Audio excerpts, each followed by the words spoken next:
तो फाइनली आज ये लास्ट वीडियो होने वाली है इस चैप्टर की। Life processes will be ended today. और इसी के साथ साथ हमारे 2 चैप्टर्स कंप्लीट हो चुके हैं, साइंस और बायो दोनों। और मैं आपको ये भी बताना चाहती हूँ कि we are also available on Instagram and Telegram, जहाँ से आप हमारे free PDF, free notes download कर सकते हो। और साथ के साथ यूट्यूब शॉर्ट्स पर रोज़ क्विज़ आएगी, जिससे आप जो भी हम सिलेबस कवर करेंगे वो आप वहाँ पर रिवाइज कर सकते हो through the form of quizzes. और ये सारी की सारी प्रीवियस ईयर आए हुए क्वेश्चंस हैं। और जो लोग एंट्रेंस एग्ज़ाम की तैयारी कर रहे हैं वो भी इस चैनल को फॉलो कर सकते हैं, क्योंकि obviously science is an important part. और 9th 10th +1 +2 इन सब की साइंस सारे सब्जेक्ट्स ज़रूर आते हैं। सो नाउ फाइनली ये सारे टॉपिक्स हम कर चुके हैं, ओनली एक्सक्रीशन इज़ लेफ्ट, जो कि आज हम कवर कर लेंगे। अब एक्सक्रीशन इन ह्यूमन बींग्स क्या है?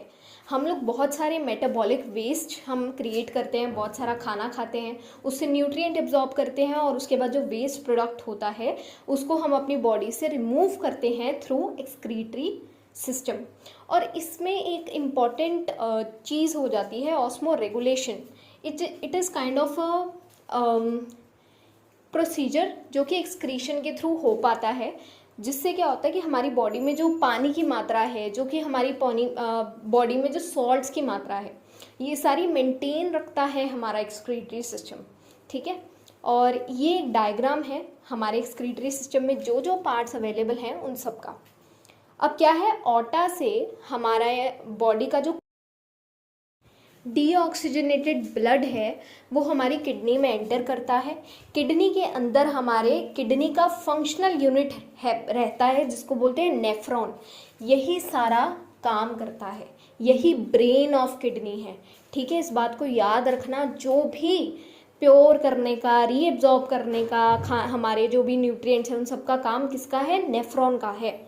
अब क्या हो जाता है, जैसे ही हमारी किडनी में से ब्लड प्योर होगा, ठीक है, प्योर होके वो वापस चला जाएगा, वेना कावा से होते हुए वापस चला गया। और जो इम्प्योर चीज़ें हैं, इम्प्योर लिक्विड है, वो यूरेटर से होते हुए, ब्लैडर से होते हुए, यूरेथ्रा से हमारी बॉडी के बाहर। और नीचे लिखे हुए हैं क्या क्या पार्ट्स इन्वॉल्व हैं। Pair of kidney, pair of ureters, एक urinary bladder, urethra, renal artery and veins. These are all the parts that are included in our excretory system। और ये सब पता होना चाहिए। ठीक है, अब इसके बाद जो भी मैंने बताया था, किडनी का ब्रेन, किडनी का मेन तत्व नेफ्रॉन, नेफ्रॉन ही सारा काम करता है। ठीक है, ये फंक्शनल यूनिट है, इम्पॉर्टेंट है ये चीज़, इसको दिमाग में रखना कि what is the functional unit of kidney, ये पता होना चाहिए। It is nephron. ओके, अब ये ध्यान से डायग्राम देखो, इसके अंदर एक बाउल लाइक स्ट्रक्चर दिख रहा है, Bowman's capsule. Bowl bowl bowl से याद रखना, रट्टा लगा लो, बोल्ट्जमैन कैप्सूल। ठीक है, क्योंकि इसमें कन्फ्यूजन हो जाती है, बच्चे भूल जाते हैं ग्लोमेरुलस कौन था और बोमेंस कैप्सूल कौन है। बाउल से याद रख लो, बी से बाउल, बी से बोमेंस कैप्सूल। ओके, और उसके बाद ये 2 मेन चीज़ें हैं। उसके बाद एक तीसरी इंपॉर्टेंट है कलेक्टिंग डक्ट। कलेक्टिंग डक्ट से होते हुए जो भी इम्प्योर, यानी कि जो यूरिन बना है ना, वो यूरेटर तक जाता है, यूरेटर से यूराइनरी ब्लैडर तक, यूराइनरी ब्लैडर से यूरेथ्रा, और फिर बॉडी के बाहर। ठीक है, अब ये देखो, किडनी के अंदर, किडनी के अंदर है ये सारा स्ट्रक्चर। ये जो सारी फोटो बनी हुई है ये सारी नेफ्रॉन है, ये नेफ्रॉन के अंदर इतना कॉम्प्लेक्स स्ट्रक्चर है। ठीक है, अब हम ज़रा एक्सप्लेनेशन में पढ़ते हैं इंग्लिश में, जो कि एक्चुअल में हमें एग्जाम में लिखना है। किडनी, किडनी की शेप क्या है? Bean shaped. Okay, bean shape, bean माने राजमा। और कौन सा एक सेल होता है प्लांट्स में जो बीन शेप्ड होता है, ज़रा बताना। और किडनी का मेन फंक्शन क्या है? Responsible for production of urine. और ये क्या करता है, हमारी ब्लड स्ट्रीम में से वेस्ट को निकालता है और उसको सिंपलर फॉर्म में कन्वर्ट करता है, और जो भी वेस्ट होता है उसको बॉडी से बाहर। बोमैन्स कैप्सूल क्या है? वो जो बाउल वाला स्ट्रक्चर था। It is a double walled cup present on top of nephron. ठीक है, अब इसके बाद अगला स्ट्रक्चर अब आता है हमारे पास ग्लोमेरुलस। अब अगर तुम्हें याद हो तो बाउल के ऊपर हमारी खिचड़ी बनी हुई है, नूडल पड़े हैं, कौन से? ग्लोमेरुलस। वो जो नूडल्स हैं वो और कुछ नहीं है, दे आर ब्लड कैपिलरीज। अब ब्लड प्योर हुआ है तो हमारे लिए ही हुआ है ना।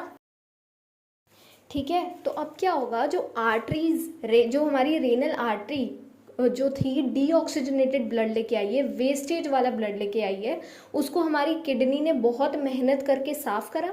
फिर जो हमारी रेनल वेन है वो उस क्लीन ब्लड को ले जाएगी हमारी किडनी से लेते हुए हमारी बॉडी तक।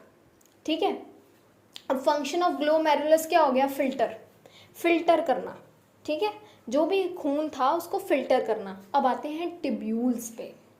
टिब्यूल्स में ना 3 स्ट्रक्चर हम इकट्ठे कवर कर रहे हैं। ठीक है, प्रोमेक्सियल कॉन्वुलेटेड टिब्यूल, डायस्टल कॉन्वुलेटेड टिब्यूल। कुछ नहीं इतना मेन करना, बस इतना ध्यान रखना इनका मेन चीज़ क्या है, reabsorption.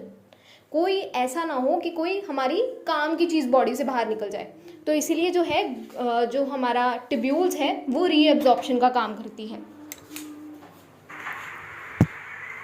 And next up we have ureter. अब यूरेटर क्या है, ये थिन मस्कुलर ट्यूब्स होती हैं जो कि 2 होती हैं, they are always in pair.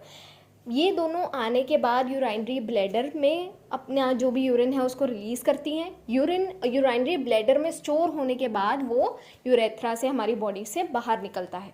ठीक है, it carries urine from kidney to urinary bladder. ठीक है, और जो यूराइनरी ब्लैडर है ये मस्कुलर सैक होता है जो कि हमारी यूरिन को हमारी बॉडी से बाहर जाने तक, जब तक वो जाएगा तब तक के लिए वो स्टोर करके रखते हैं। ठीक है, और द एक्ट ऑफ यूरिनेशन के लिए ये टर्म यूज़ करी जाती है, ये भी पता होनी चाहिए। यूरेथ्रा क्या है, यूरेथ्रा है जो ट्यूब हमारी बॉडी से यूरिन को बाहर पास आउट करती है। और ये याद रखना, मेल्स में स्पर्म्स और यूरिन का एक कॉमन यही पाथ है। और इसको जो ओपनिंग है हमारे यूरेथ्रा की, इसको कंट्रोल कौन करता है, स्पिंचर मसल। और एक बात बताना, एनल स्पिंचर का फंक्शन क्या था, ये हमने डाइजेशन में पढ़ा था। इसका आंसर लिखना ज़रा कमेंट्स में। और अब मैं और भी इस डायग्राम में मार्किंग्स कर रही हूँ, इनका तुमने नाम भी बताने हैं, इनके तुमने अब फंक्शन भी बताने हैं। ठीक है, आई जस्ट वॉन्ट तुम्हें और ना पढ़ना पड़े। जब तुम वीडियो देखो इतना दिमाग प्रेजेंट करके देखा करो, जब जब साथ साथ नोट्स बनाते हो कि तुम्हें दोबारा इसको बार बार पढ़ने की ज़रूरत ही ना पड़े।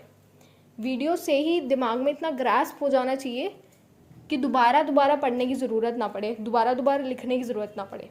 ठीक है, जो मार्क करा इन सबके नाम बताओ, इन सबके फंक्शंस बताना। फाइनली अगले टॉपिक पे आ गए कि यूरिन फॉर्मेशन में क्या 3 मेन प्रोसेस यूज़ होते हैं। अब इसको जितनी इंग्लिश में सोच सकते हो ना, उतना डिफरेंट फॉर्म में क्वेश्चन आ सकता है तुम्हें। ठीक है, सबसे पहले क्या है, ग्लोमेरुलस फिल्ट्रेशन, यानी कि जो भी नाइट्रोजनस वेस्ट है, ग्लूकोज है, ये सब हमारे ब्लड में से फिल्टर होता है। कहाँ पर, बोमैन कैप्सूल में नेफ्रॉन के।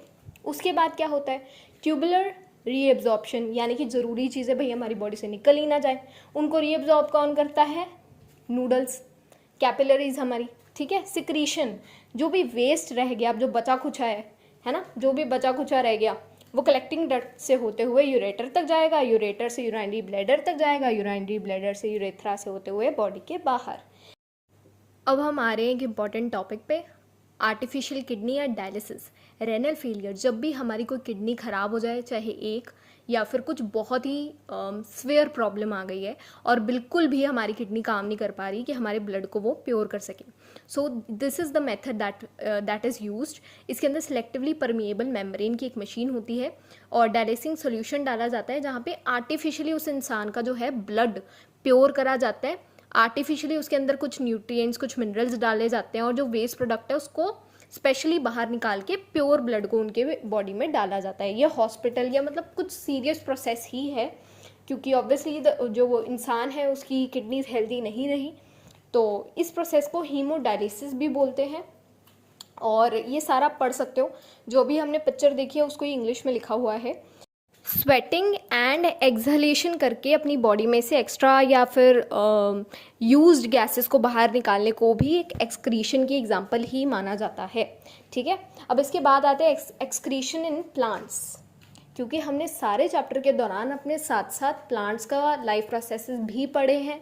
हमने ये भी देखा है कि वो अपना खाना कैसे बनाते हैं। लीव्स में क्लोरोफिल होता है, क्लोरोफिल की मदद से वो खाना बनाते हैं, है ना, और वो तो रेस्पायर भी करते हैं, है ना, हमारी तरह, तो वो ऑब्वियसली एक्सक्रीट भी करते हैं। अब ये बताना कि जो लीफ है इसके ऊपर स्टोमेटा होता है, राइट, ये स्मॉल पोर्स स्टोमेटा है। अब ये बताना स्टोमेटा को कि एक तो लीफ के अंदर कौन सा पिगमेंट है ये बता दो, ठीक है, और इसको कंट्रोल कौन करता है, स्टोमेटा को, और स्टोमेटा और उस कंट्रोल करने वाली चीज़ के दोनों के फंक्शंस क्या हैं ये भी ज़रा बता दो, ठीक है। दोनों ये सब कमेंट होना चाहिए तुम्हारा नीचे, और जो आगे क्वेश्चंस पूछे हैं वो भी, ओके। अब ये पता लग गया कि गैसियस एक्सचेंज स्टोमेटा से होता है, चलो ठीक है। अगला, अब जब भी पतझड़ होता है, जब भी पत्ते नीचे गिरते हैं, बेसिकली क्या होता है, they are also having the waste of the plant, वो भी नीचे वो उतार देते हैं उस मेथड से। जो भी रेजिन होता है, गम, रबड़, जो भी हमें ट्री से मिलता है जिसको हम यूज़ करके रबड़ मैट्स बना लेते हैं, पेपर बना लेते हैं, ग्लू बना लेते हैं, this is actually the waste of a plant, ठीक है। हम वेस्ट को यूटिलाइज करते हैं। और ये देखो, ये फोटो तुम्हें दिख रही होगी, इसके अंदर लीफ के ऊपर पानी लगा हुआ है जिसको ओस बोलते हैं, ओस ही बोलते हैं, I am not so sure, पर इसे इंग्लिश में तो ट्रांसपीरेशन बोलते हैं, जिसमें एक्स्ट्रा पानी जो है वो लीफ से बाहर जाता है, ठीक है। और चौथा एक और मेथड है इनका कि जो भी इनके आसपास सॉइल होती है ना, जो भी प्लांट के आसपास जो भी सॉइल होगी, ये रूट्स के थ्रू उसके अंदर वेस्ट अपना छोड़ देते हैं।